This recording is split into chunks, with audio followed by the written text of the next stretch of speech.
Hello, my name is Ewa Mazierska. I came from the University of Central Lancashire, where I work as a professor of film studies.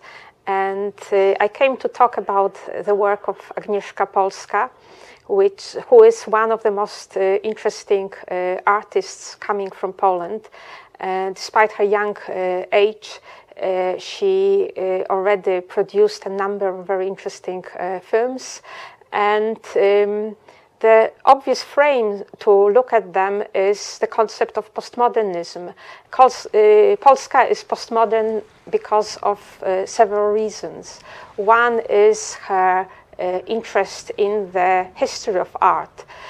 So if we follow Susan Sontag, we can say that she represents the new sensibility in which art and science come together.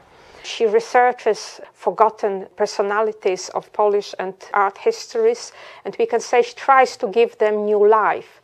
At the same time, usually she demonstrates that such full resurrection is never possible. They are never completely alive. They are a bit like zombies who live thanks to the work she is doing. Another reason why I will say she is a postmodern artist is her focus on the haptic dimension of cinema. She appeals to our senses. Her work is about programming sensations, and she uses video art to the best effect to show that what video can do, cinema cannot, at least cannot to the same extent. We have a sense that we are very close to the objects, that our body reacts in the same way the bodies react in her films. I also wanted to draw attention to symbolism of Agnieszka Polska's name. Polska means Polish, hence the question how Polish is her art.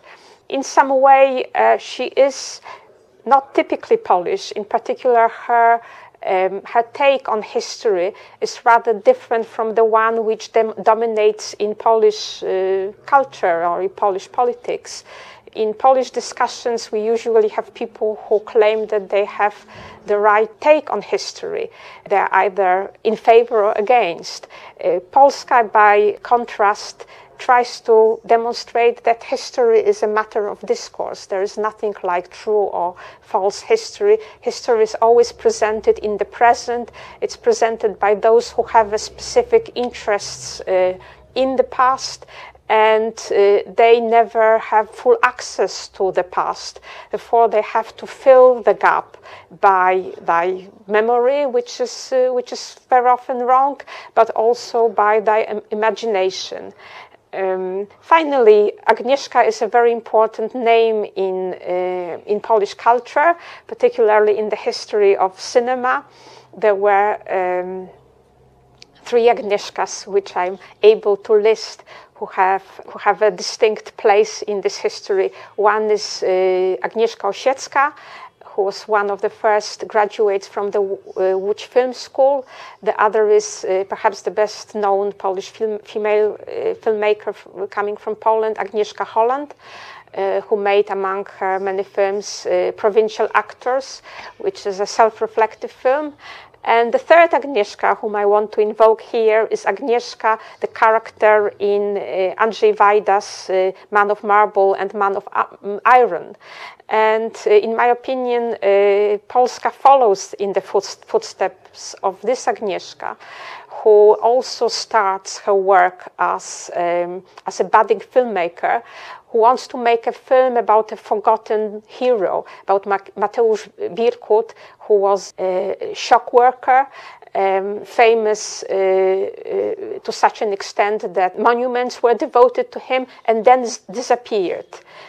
Similarly, Agnieszka Polska is also interested in people who had their heydays and suddenly disappeared from history, and she tries to resurrect them. But what happens to Agnieszka in Wajda's films is that she never finished her film about Birkut because she decides to be political, to be involved in a struggle of workers against what we can describe as was a communist oppression.